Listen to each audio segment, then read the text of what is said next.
Muy buenos días a todos, muchas gracias por su sintonía. El día de hoy tenemos un programa interesante ya que nuestro tema se enfocará en la educación hoy día, ¿no? Y para ello hemos invitado nuevamente al profesor Hernández García, quien nos expondrá su visión sobre este tema en cuestión. Profesor Daniel Hernández, es un honor tenerlo otra vez aquí en nuestro programa. Bienvenido. Muy buenos días. Es un honor realmente para mí poder estar aquí nuevamente con ustedes y aún más departiendo impresiones sobre un tema que de un tiempo para acá se ha convertido como en el centro de mis reflexiones filosóficas, por decirlo así. Muchísimas gracias por la invitación. Bueno, profesor, y precisamente a este respecto tenemos conocimiento de algunos escritos algo polémicos en materia de educación, lo cual pues nos tiene expectantes por conocer. Uno de esos es precisamente el título de lo que será su libro sobre las ruinas de la educación. ¿Por qué ese título, profesor? Bueno, sí, realmente la polémica se abre desde el mismo título. Sobre las ruinas de la educación. Bueno, he escogido este título porque sobre lo que es la educación actual, analizo y reflexiono en una grave crisis que la está atravesando. Existen múltiples agentes que de una u otra forma proyectan una influencia negativa en lo que es la educación actual, el tema de la enseñanza y el conocimiento. Y ese título, casualmente, Las ruinas de la educación, reflejan ese panorama como ennegrecido que logro ver en lo que es el desarrollo de la educación de un país. Espero poder pues a lo largo de nuestra charla presentarles las argumentaciones que he tenido para como forjar esta visión de lo que es la educación. Estoy de acuerdo, profesor. Eso es lo que queremos saber. ¿Cuál es esa crisis que usted visualiza en el mundo de la educación?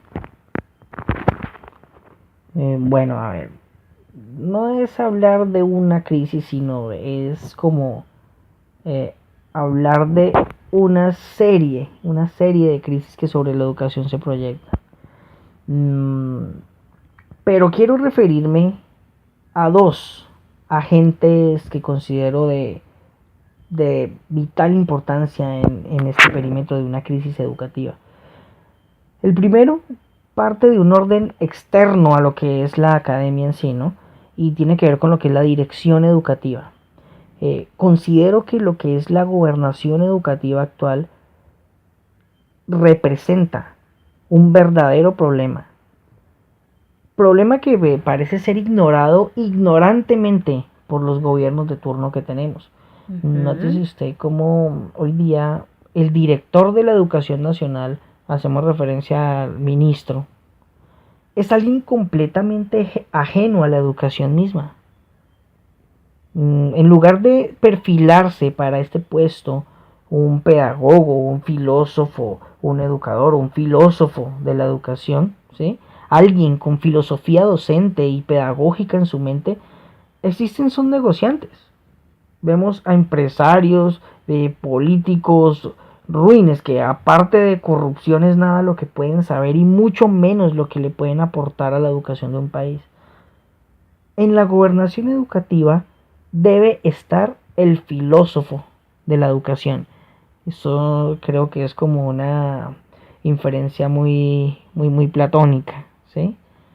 Pero considero que en esos puestos debe estar es la sabiduría pedagógica, la sabiduría educativa, no el empresario borrego y servil de la presidencia que sirve más para obedecer, ilustrar las botas, que para crear y configurar un pertinente y profundo sistema de educación.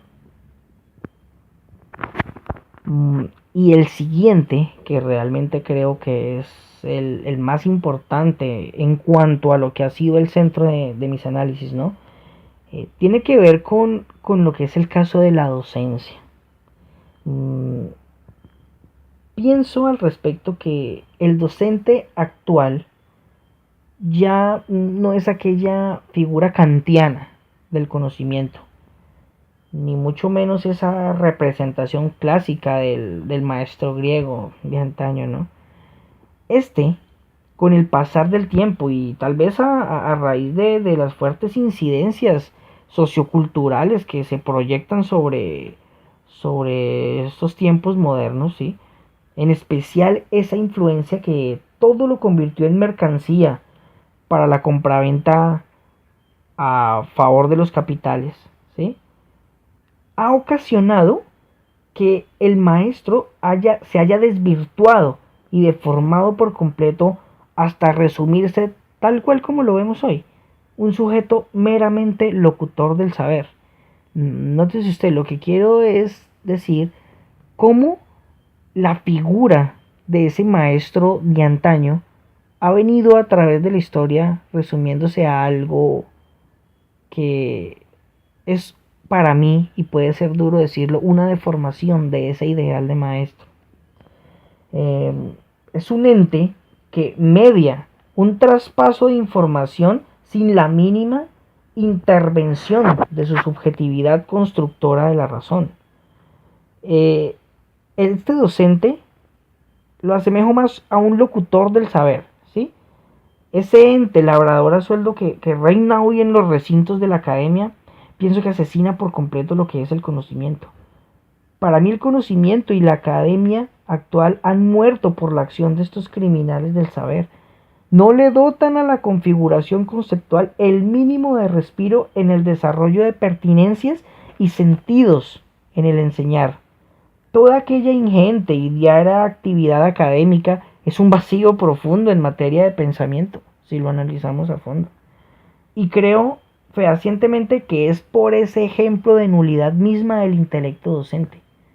Un docente que interviene y transforma el saber bajo el sello de su razón es un docente que propicia vida y respiro a la academia, no solo por la proyección y construcción del saber mismo, sino por el ejemplo indirecto que su posición intelectual le brinda al estudiantado.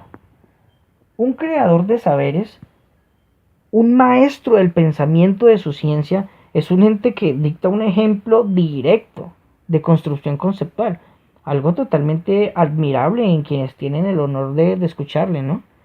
En algún estudiante hábito y consciente, su ejemplo brotará en admiración y hasta en amor por el pensar discursivo y por la construcción teórica. Pienso entonces que un ejemplo de construcción intelectual es una enseñanza directa de producción intelectual en quienes lo reciben. Si la entidad que promueve el saber desde su instrucción es solo una copia calcada de los saberes ajenos y hegemónicos que se han venido dictando por siglos, este no tiene nada que decir, ni mucho menos un ejemplo para proyectar a sus discípulos, cuestión que desata, para mi perspectiva, la muerte sobre la enseñanza y el conocimiento. En el maestro logro ver un agente totalmente preponderante en lo que es esta crisis que evidencio. Es decir, hoy día no existe la construcción del pensamiento. Algo así, o sea, la forma como la enseñanza se está proyectando anula por completo lo que es el progreso del pensamiento actual. Bueno, profesor, mencionó algo inusual. ¿Qué es exactamente eso del maestro kantiano? Cuéntanos un poquito acerca de ello, profesor. Bueno, a ver, esto de la cuestión del maestro kantiano es una representación que me he ideado sobre lo que considero que debe ser un maestro, ¿sí? El maestro kantiano nace como de un ejemplo que tomo de una persona que realmente admiro mucho y que veo en él proyectadas estas características que transforman a una persona en un maestro. Hablo del filósofo Emmanuel Kant, ¿sí? profesor, profesor que del análisis de lo que fue su vida académica, logro como conjeturar esto del espíritu del maestro kantiano. Esta referencia pone como dos aspectos fundamentales. Lo que es un ejemplo personal, como a su vez un ejemplo intelectual. Son como las dos vertientes que le atribuyo a lo que es a un maestro. Son dos esferas cumbres y necesarias para la configuración de un verdadero maestro. El ejemplo personal se representa en lo que es la personalidad docente. Un maestro debe ser un hombre, primero que todo, de elevados principios del comportamiento y de elevadas costumbres morales y éticas. Esto en la medida de que al ser preceptor de alumnos, pues su imagen misma ya debe hablar por sí sola de lo que es su grandeza. Su expresión, su trato con las demás personas, su diligencia, su responsabilidad, su consejo, en sí, todo lo que conforma su imagen debe proyectar ya una enseñanza sobre quien le aprecia, solo lo que es la imagen. Esta es la primera entidad y característica del maestro kantiano: pulcritud y decoro en su personalidad interior. Esto es una entidad que, pues con vergüenza tengo que decirlo, se ve perdida y reemplazada por lo que ahora es una absoluta vulgaridad y tosquedad. Un mal ejemplo que en gran parte del profesorado actual yace inserto en lo que es el espíritu de la docencia, donde en muchos casos su apariencia, sus costumbres, su vocabulario y trato solo impregna un ejemplo ruin de una formación ética ramplona. El siguiente carácter del maestro kantiano es su postura ante el conocimiento. Una actitud totalmente interventiva del concepto, transformadora del saber y constructora del pensamiento. Son tres ejes. El maestro debe apropiarse del saber bajo la influencia de su propia razón, para desde allí establecer escenarios de pertinencia en los cuales el conocimiento cobre algo de sentido. Un maestro es un creador de saberes, por ende su discurso debe estar impregnado de construcciones genuinas de su pensamiento. Hablar de conceptos y teorías que han sido atravesadas por su razonamiento frente a los esquemas de su ciencia, ¿no? Es decir, un filósofo de la enseñanza en todo el sentido de la palabra. En este punto veo una pérdida ingente. Este carácter es algo que hoy día ya se ha eclipsado por completo. La figura del profesor locutor a la que hacía referencia, aquel que solo enseña lo que ya se ha enseñado por décadas, aquel que solo dicta y mecaniza algo que tan siquiera ha somatizado su razón, alejado totalmente del campo constructivo y de la intervención del saber, es un maestro realmente muerto. La carencia de aquel espíritu kantiano del maestro actual condena la enseñanza al caos y al vacío que analizo y que considero que reina hoy. Muchos docentes, en lugar de asumir una actitud digna como la mencionada, reflejan solo una vergonzosa doble moral en su actividad. Reprimen y corrigen acciones en los demás que más bien deberían reprimir y corregir en sus personas mismas. Vea usted, considero que jamás habrá una enseñanza que no sea respaldada por los ejemplos de quienes enseñan. Si no hay el respaldo, si no hay un ejemplo digno en la enseñanza, no hay enseñanza, no hay transformación educativa.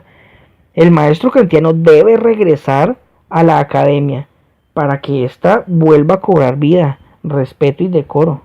El maestro actual se ha acostumbrado a exhortar acciones, compromisos y hábitos intelectuales con el mando de la autoridad de su palabra, pero más no con su ejemplo.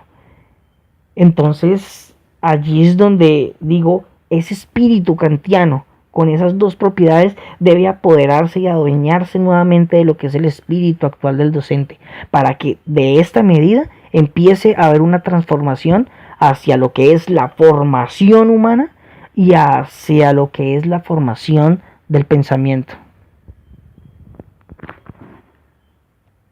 A ver, profesor, hizo referencia a la falta de sentido con la que hoy se enseña. ¿Cómo cree usted que puede dotarse de sentido la enseñanza y cuál es su salida al problema? Bueno, a ver, esta cuestión del sentido ha sido uno de los agentes a los cuales le he perpetrado bastante análisis, ¿no? Esa crisis que dimensiono hace énfasis exactamente en esa falta de sentido con la que hoy se imparten los saberes disciplinares dentro de la institucionalidad.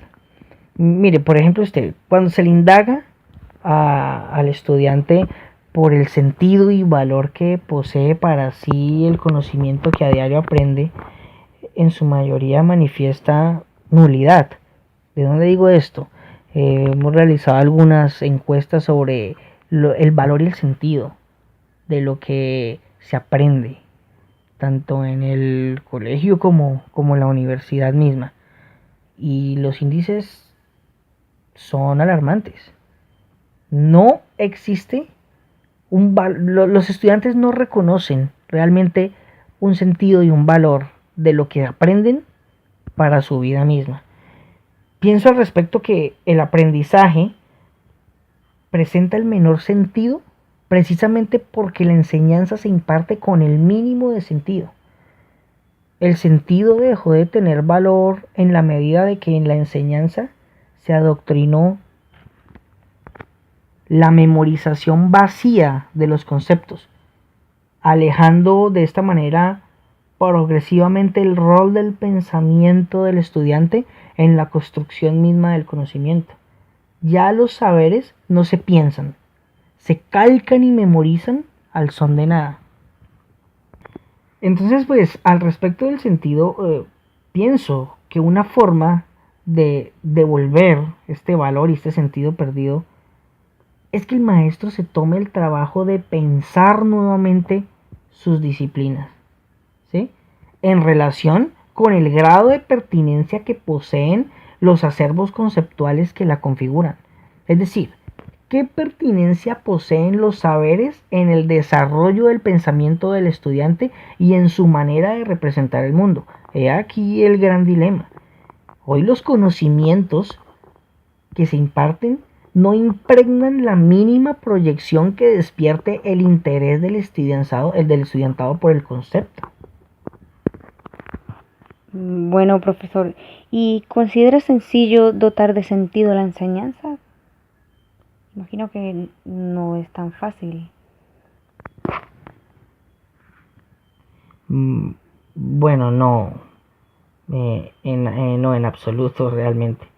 Dotar de sentido la enseñanza implica una intervención intelectual del docente que enseña, una modelación que le proporcione a las concepciones disciplinares un escenario donde éstas cobren valor y realmente adquieran una enseñanza que trascienda al pensamiento del estudiante, ¿no?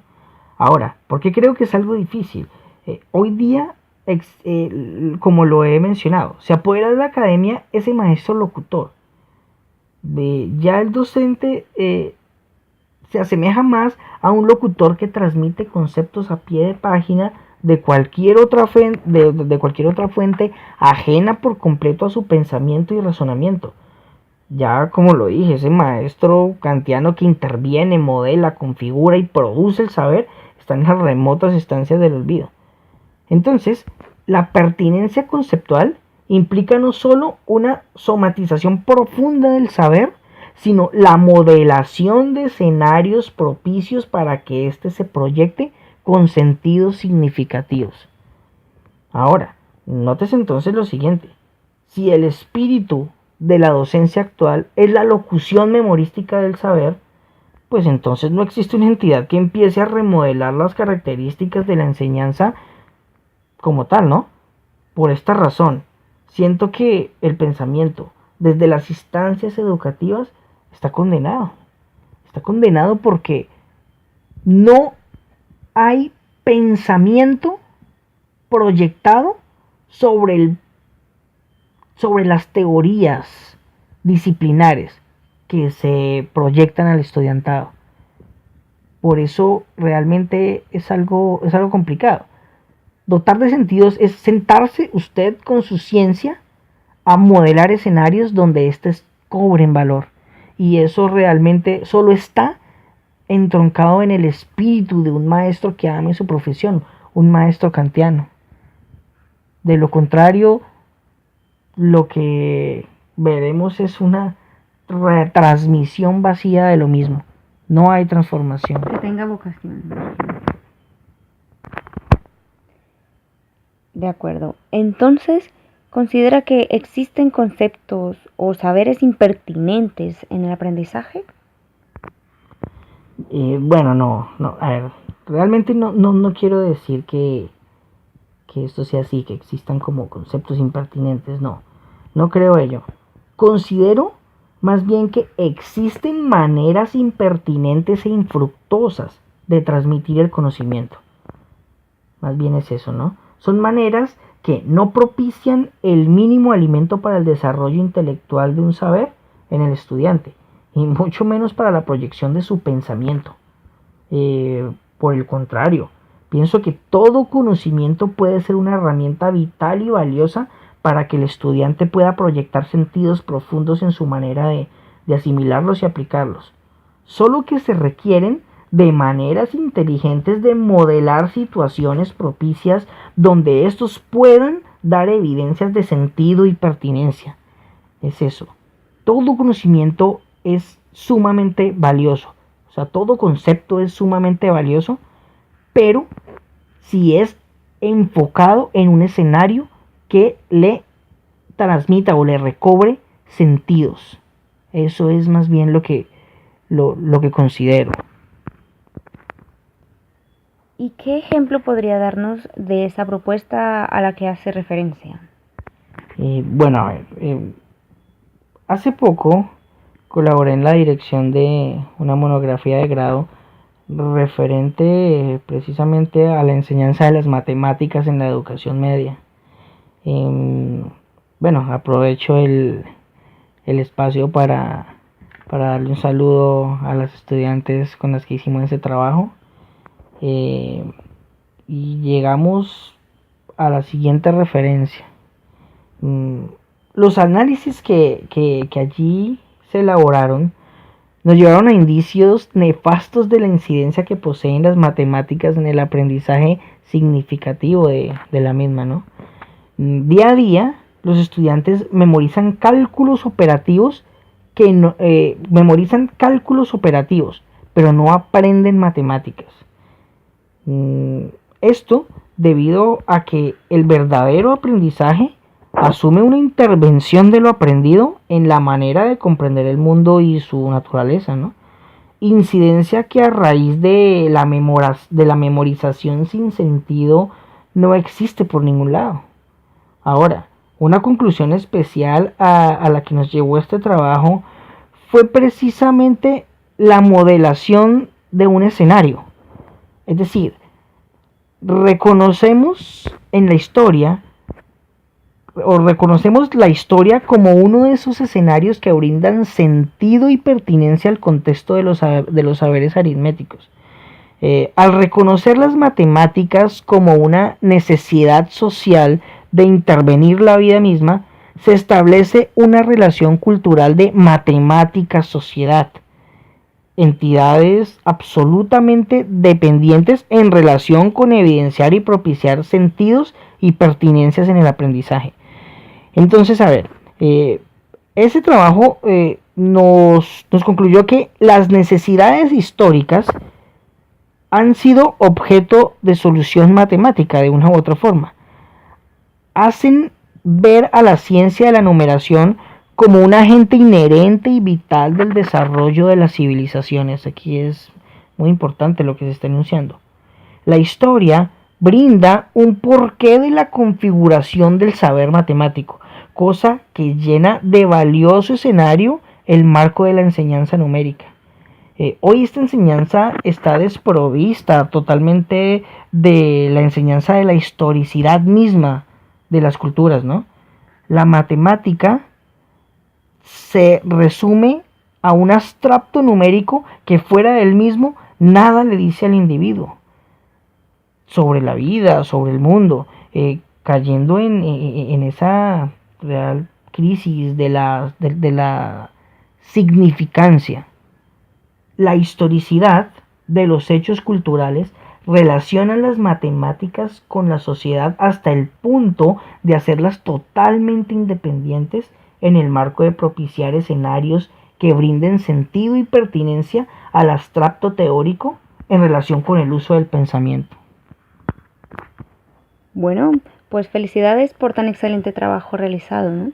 Entiendo que muy poco se indaga hoy día en la matemática en profundidad y que principalmente se logra en el estudiantado tanto interés. Ahora, en cuanto al problema en cuestión, ¿considera usted esta crisis algo general o particular de las matemáticas? Bueno, no, por supuesto que pienso que es una crisis que atraviesa todas las disciplinas del conocimiento. A ver, la falta de escenarios donde el pensamiento adquiera valor es algo que yace en toda esta enseñanza muerta que no propicia el menor impulso a la razón del alumno para que construya en lugar de memorizar.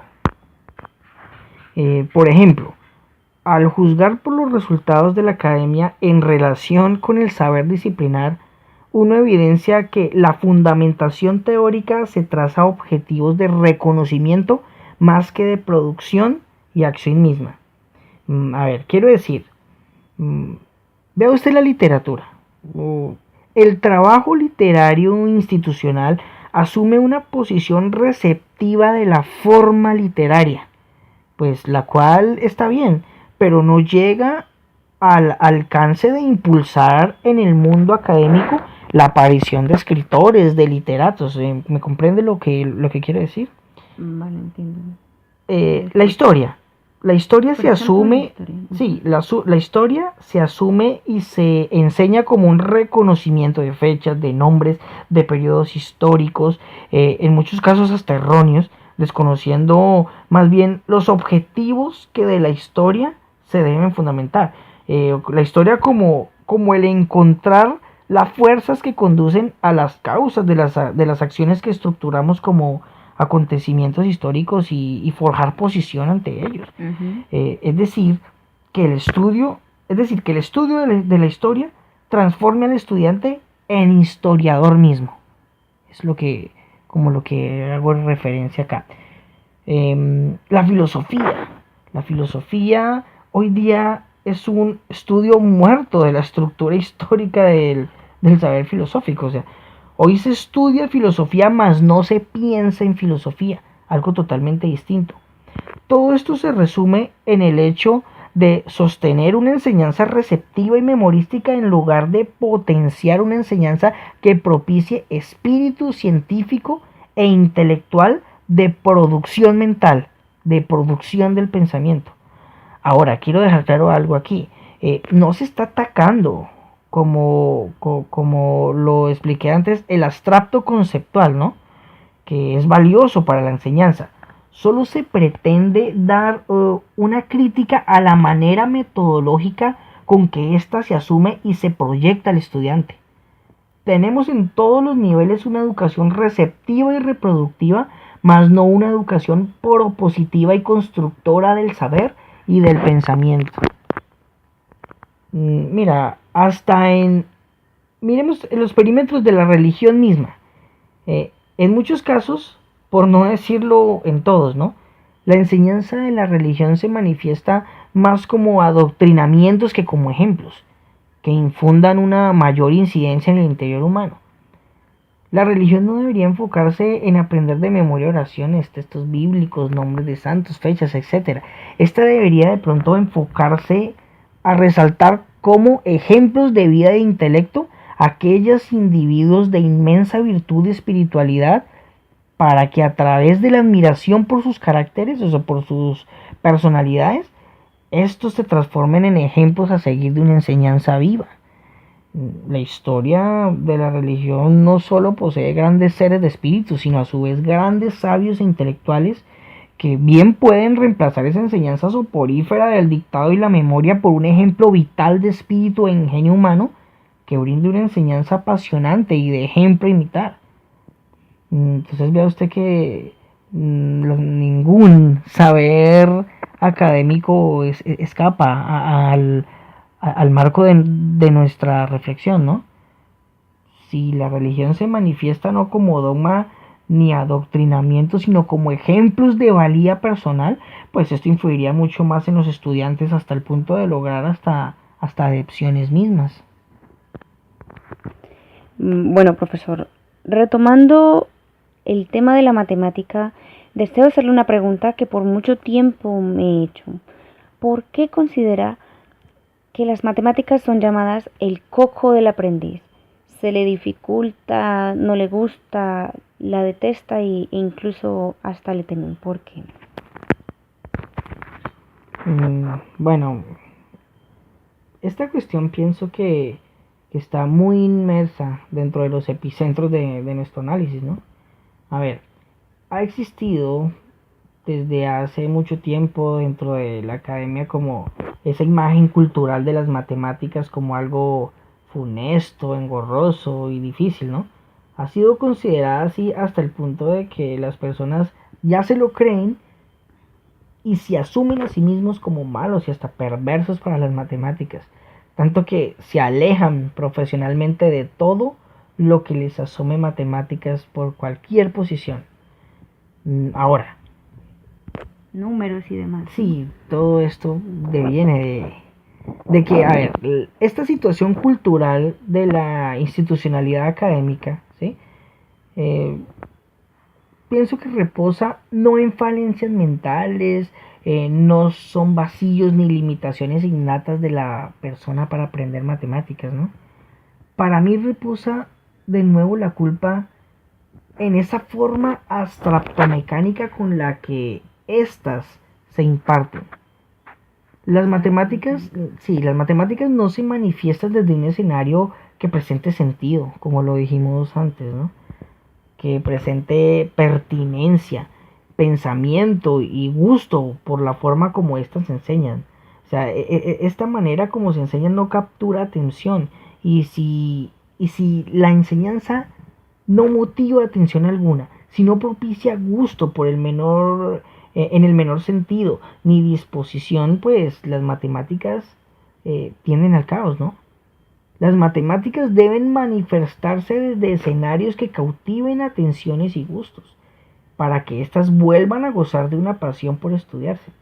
Entonces recaemos nuevamente, veo que en el problema de la docencia y su enseñanza ortodoxa y soporífera que en lugar de formar, destruye el conocimiento, destruye esa pasión por obtener los conocimientos.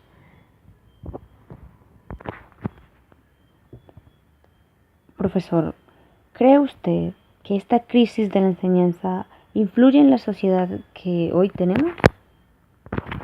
Bueno, excelente pregunta. Totalmente.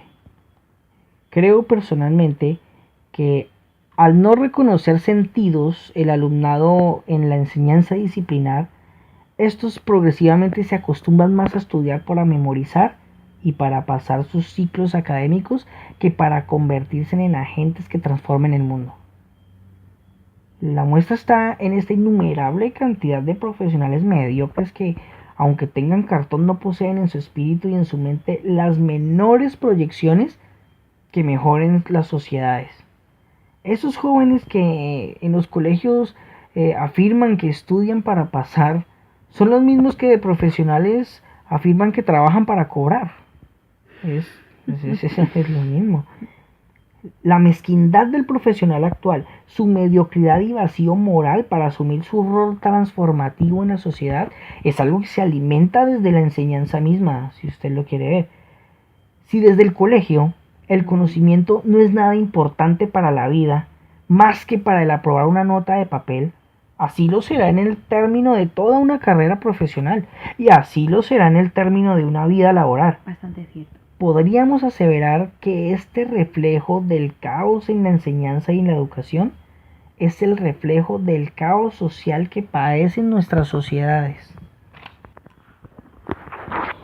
La mezquindad de la academia actual, su falta de sentido instructivo, su significancia nula en términos de proyecciones del pensamiento y construcción del saber, reflejan a su vez la mezquindad misma de las sociedades en las cuales influyen.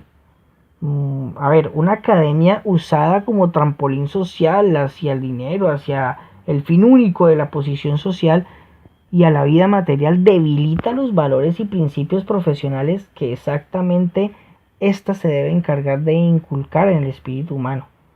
Y pues bueno, aunque muchas críticas recaigan en separar el conocimiento de la cultura, pues pienso que un conocimiento que muere en el abstracto simbólico de sus esquemas teóricos sin que atraviesen lo más mínimo la comprensión y transformación de la cultura es algo totalmente inservible. Pienso que un lema que debe perpetrarse en el alma de la academia es alusivo a que antes de obtener el título profesional se debe ganar el título de persona, pues esto garantiza que la preparación obtenida significará un bien para la cultura. La ausencia de una moral, de una ética profesional, de un principio humano como agente moral director del profesional, nos lleva a sociedades caóticas, repletas de corrupción, estafa y ruina, como lo que tenemos hoy día. El conocimiento debe preparar el espíritu para aportar bienes a la cultura. Ahora, si ese conocimiento no se transmite con sentidos, con proyecciones, con escenarios que potencien el pensamiento, pues jamás vamos a tener un gusto por ese conocimiento ideal que estamos atribuyendo y vamos a convertir toda una estructura de la enseñanza en un disgusto y en un agente soporífero para las personas, cosa de que no lo que vemos proyectado en ese sinsentido, desde allí tiene mucho que ver en todo esto en todo como esta macroestructura del caos actual que evidenciamos. Claro. Bueno, profesor, su mensaje ha sido claro y considero que también ha sido realmente impactante. ¿Qué mensaje extra desea brindar? Coméntenos al respecto. Bueno, pues creo que el mensaje, como usted lo dice, es claro, ¿no? El mensaje implícito aquí es la necesidad urgente de transvalorar todos los agentes educativos. Se debe repensar lo que es el maestro, repensar el conocimiento, la enseñanza, el aula, la institución académica, las direcciones, las rectorías, la política, el estudiante y lo que de éste se espera. Todo debe ser valorado nuevamente en aras de proyectar en el mundo educativo, el mundo del pensamiento y la formación significativa del sujeto, ¿no? Pues aunque este objetivo pues se escribe y se reescribe en papeles de calidad, en formatos, en la acción no aparece por ninguna parte. Pienso que, las coordinaciones académicas deben montar sobre sus hombros estos rumbos muertos de la enseñanza. Pues ya hablamos del caos docente, hemos hablado del caos de lo que es la enseñanza. Quiero dirigir ahora un mensaje sobre lo que es la coordinación de este sistema, ¿sí? La coordinación debe regresar al fundamento de sus actividades, coordinar, pero no coordinar ese mismo trabajo muerto que han coordinado por años sin el menor sentido y sin la menor incidencia dentro de un proyecto de educación. Las coordinaciones deben coordinar, pero coordinar una revolución académica que es absolutamente necesaria en estos momentos, una revolución del pensamiento, desde la academia misma se debe revolucionar el concepto mismo de lo que es la enseñanza y del aprendizaje. Se deben redirigir los rumbos que hoy van a la nada para llevarlos a la cima de lo que es la educación como una transformación global e incidente dentro del individuo. Si el coordinador hoy en estos tiempos de ruina educativa no sale del papel para centrarse en lo que realmente importa, para centrarse en el pensamiento, para centrarse en una proyección de una transformación educativa, seguiremos condenados a la nada y al vacío en términos de pensamiento. Es un mensaje que a las coordinaciones quiero enviarles en este espacio. Profesor, pero ¿no cree usted que ese papel de coordinaciones, rectorías, realmente se encuentra atado, por decirlo así, a las normas? Es decir, a las reglas que la ministra y la ley estipulan. ¿No ve allí un tropiezo a aquella revolución académica que sus ideas plantean? Bueno, mire, sí, es muy cierto lo que usted está diciendo, pero quiero expresarle una situación también. Yo considero de que el panorama actual de la gobernación educativa implica casi obligatoriamente de que la institución académica empiece a recobrar criterios y autonomía sobre la dirección misma de su trabajo. ¿Por qué lo digo? Miremos la ministra que tuvimos hace poco, ¿sí? Esa ministra, Gina Parodi. Mire todas las reformas que quiso atribuir al sistema de educación. Muy buenas ideas, pero ideas soportadas no con las mejores acciones, no con los más grandes conocimientos causales. A ver, miremos una de esas reformas que quiso traer. Miremos el programa Ser Pilo Paga. ¿No ese programa Ser Pilo Paga está hoy día desfinanciado? Hasta el punto tanto de que tuvo que destinarse algunos dineros del presupuesto general para cubrir las fallas que hubo introducidas por ese programa. ¿Qué quiero decir? O sea, las normativas, las ideas que se gestan para la norma educativa son totalmente desprovistas de conocimientos de causa. Mira ese segundo problema que hubo con la inserción de lo de la ideología de género y todo eso. No hubo una movilización en marcha sobre estas cuestiones que tendían de una u otra forma, no quiero referirme aquí bueno, a estos términos, pero en influir en lo que era la familia misma. La familia. Sí, o sea, hubo como ciertas cuestiones. La sociedad colombiana, ¿no? Bien, pero ahora, lo que quiero expresar con esto es lo siguiente. Se debe obedecer las directrices del sistema de aquí, del Ministerio de Educación, pero no a ciegas. Se tienen que resolver con cierta proyección crítica sobre lo que nos quieren implantar. Se requiere recobrar una autonomía en la dirección. Mire lo que digo, todos los entes institucionales obedecían las normativas estipuladas por esta señora. Pero ahora, ¿qué quiero referenciarle? No es esta misma señora a la que todo el mundo obedecía ciegamente en materia de educación, la que está ahí fuera del país, involucrada en casos de corrupción nacional, todo lo que tuvo que ver con Odebrecht y la construcción de las vías, parece algo ajeno, pero lo que quiero ver aquí y lo que quiero inferir es que miren a qué persona se está obedeciendo. Nosotros parece que las instituciones obedeciéramos al título de Ministerio de Educación. Y ya, por ser Ministerio de Educación, todos tenemos que obrar de acuerdo a esas directrices sin pensar en lo más mínimo de dónde vienen, qué clase de fundamentos tienen las normativas que implantan. Ahora pues, nótese, estábamos obedeciendo la corrupción. Entonces, ¿qué es lo que ocurre? Tenemos que visualizar qué es lo que nos gobierna.